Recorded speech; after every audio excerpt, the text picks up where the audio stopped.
Cyclotron. Cyclotron introduction. Introduction.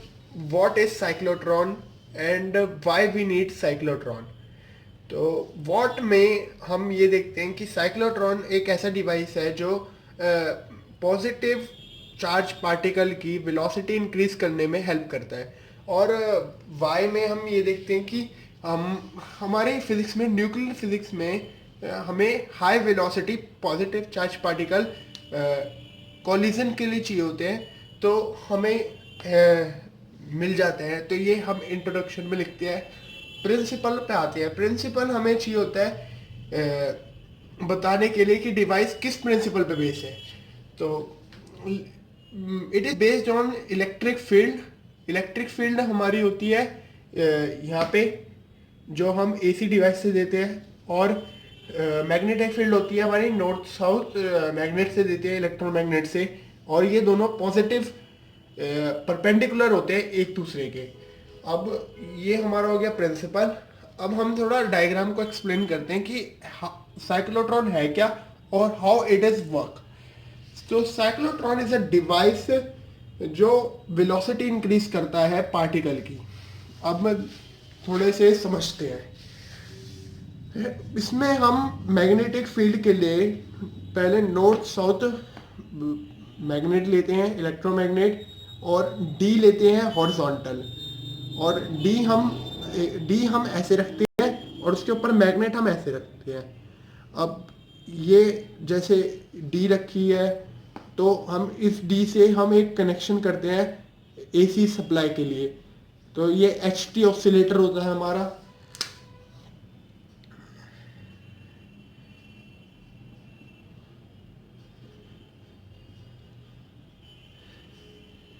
अब हमने यहाँ से ऑन करा स्विच, तो ये नेगेटिव पोलैरिटी आ गई, यहाँ पे पॉजिटिव पोलैरिटी आ गई। तो ये जो पॉजिटिव चार्ज पार्टिकल हमने बिटवीन द डी प्लेस करा है, ये इधर एक्सेलेरेट करेगा। और एक्सेलेरेट करने के बाद ये जो यहाँ पे इलेक्ट्रिक फील्ड यहाँ पे ख़त्म हो जाएगी, यहाँ पे सिर्फ मैग्नेटिक फील्ड एक्ट करेगी। बिकॉज आपको पता है कि हॉलो कंटेनर में इलेक्ट्रिक फील्ड एक्ट नहीं करती है, तो यहाँ पे मैग्नेटिक फील्ड एक्ट करेगी। और मैग्नेटिक फील्ड फोर्स अप्लाई करेगी मूविंग चार्ज पार्टिकल पे, तो ये रोटेट करेगा। तो ये रोटेट करके फिर से यहाँ पे आ जाएगा और पोलैरिटी इतने में चेंज हो जाएगी। यहाँ पे एच टी ऑसिलेटर है, तो जितने टाइम में ये यहाँ पे आएगा उतने टाइम में पोलैरिटी चेंज होएगी। उतने टाइम में पोलैरिटी चेंज होने के बाद ये फिर से यहाँ पे नेगेटिव आ जाएगा, यहाँ पे पॉजिटिव। ये पॉजिटिव चार्ज है, नेगेटिव की तरफ एक्सेलरेट करेगा। तो ये प्रोसेस होता रहेगा जब तक कि जो इसका रेडियस है वो डी के रेडियस के इक्विवेलेंट हो जाता है और ये विंडो से शूट आउट होता है अपने टारगेट पे। तो हम इसकी वर्किंग थोड़ा यहाँ पे देखते हैं कि वर्किंग में क्या लिखा हुआ है। A heavy positive charge particle is projected from the velocity selector. जैसे हमने बताया था कि हैवी चार्ज पॉजिटिव पार्टिकल हमने वेलोसिटी सेलेक्टर के अंदर डाले हुए, इसको हम वेलोसिटी सेलेक्टर भी कहते हैं इस वाले पार्ट को, क्योंकि यहाँ पे पॉजिटिव, यहाँ पे इलेक्ट्रिक फील्ड और मैग्नेटिक फील्ड म्यूचुअली परपेंडिकुलर है और यहाँ पे वेलोसिटी इंक्रीज हो रही है। तो ये वाली part velocity selector between two dees, मतलब दो डीज के बीच में हमने एक पॉजिटिव चार्ज पार्टिकल रखा। और यहाँ पे D1 नेगेटिव चार्ज है जैसा बताया था और D2 पॉजिटिव चार्ज है। Electric field becomes electric fields, हाँ नेगेटिव, मतलब पॉजिटिव टू नेगेटिव होती है, नेगेटिव टू पॉजिटिव होती है इलेक्ट्रिक फील्ड। और फिर ये पार्टिकल एंटर्स करता है फर्स्ट डी में, फिर ये निकलता है सेकंड डी में, और ऐसे ऐसे करते करते ये शूट आउट हो जाता है। ये पूरा हमने डिस्क्रिप्शन दे रखा है। Hence it is describe another semi circular path more than previous path and process continue and after the particle exits from window and hit the target of the frequency 10 की power 6 to 10 की power 7 hertz. मतलब जो इसकी frequency हो जाती है वो हो जाती है 10 to power 6 to 10 to power 7।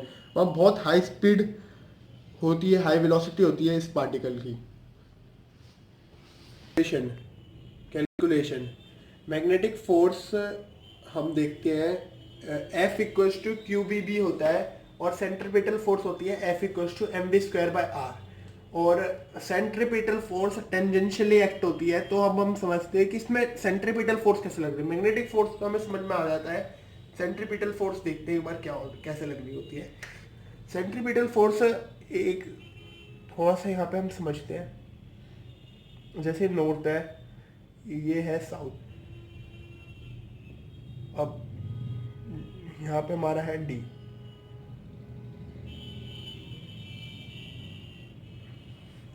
अब पार्टिकल यहाँ पे एंटर हो गया D1 में, ये ऐसे आया था और ये ऐसे चला गया। तो ये जो होते हैं ना, ये कर्व जो फॉर्म हो रहा है यहाँ पे, ये सेंट्रीपिटल की फोर्स के वजह से होता है, ये टेंजेंशियली एक्ट हो रही है मैग्नेटिक में, तो इस वजह से ये यहाँ पे रोटेट हो गया। तो अब इस वजह से हमने क्यू वी बी को एम बी स्क्वायर के इक्वल कर दिया। क्यू वी बी कुछ M B R, M B square by R, और यहाँ पे हमने v से v कट करा, तो Q V B equals to M B equals to Q B R. अब r निकालते हैं, r फाइंड आउट करते हैं radius. r equals to M B upon Q B. ये एक मेन इक्वेशन है, आप इसको बहुत अच्छी तरह याद करना। रेडियस हो गया, उसके बाद हमारे आ जाती है velocity. Velocity equals to v equals to Q B, इधर गया r Q B upon m, ये वेलोसिटी हो गई। अब आते हैं हमारा एंगुलर वेलोसिटी।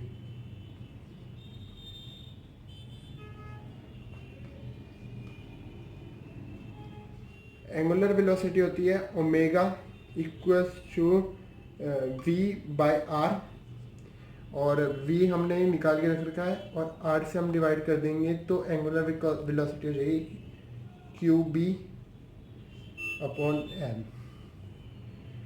और इसकी यूनिट जो होती है वो होती है रेडियन पर सेकेंड। अब आ जाते हैं फ्रीक्वेंसी। फ्रीक्वेंसी जो होती है nu equals to omega by 2 pi, और ओमेगा जो है हम निकाल के रख रखा है, वैसे 2 पाई से डिवाइड कर देंगे तो हमारी फ्रीक्वेंसी आ जाएगी।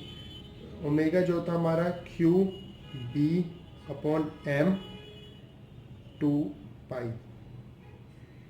तो इसे थोड़ा सही से लिख लेते हैं, क्यू बी अपॉन 2 पाई एम, ये हो गई हमारी फ्रीक्वेंसी। और टाइम पीरियड होता है 1 बाय न्यू, सबको पता है ये तो। टाइम पीरियड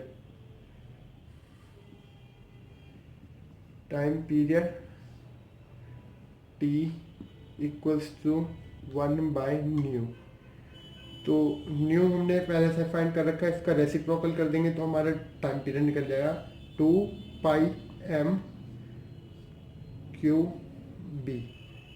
इसी का रेसिप्रोकल यहाँ पे करा है तो हमारा टाइम पीरियड आ गया। और टाइम पीरियड आप एज्यूम करें कि मतलब पूरे रोटेशन का है, तो टाइम क्या होगा, तो t इक्वल्स टू हो जाएगा स्मॉल t, टाइम के लिए लिया हमने, t हो जाएगा टाइम पीरियड का हाफ। तो इसको ले लेते हैं, टाइम पीरियड हमने निकाला है 2 Q M upon Q B, तो ये हो जाएगा पाई एम क्यू बी। ये सिर्फ टी है। ये आप ये जो है ये वैल्यू निकली है सेमी के लिए। सेमी मतलब 1D में कितना टाइम लगता है, सेमी टाइम फॉर 1D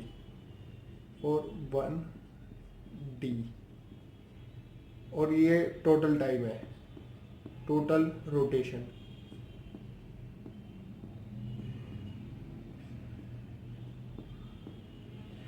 अब इस क्वांटिटी को देखते हैं और इस क्वांटिटी को देखते हैं, ये वेलोसिटी के इंडिपेंडेंट है, मतलब वेलोसिटी का इस पे कोई इफेक्ट नहीं आ रहा है, और वेलोसिटी का इफेक्ट नहीं आ रहा है तो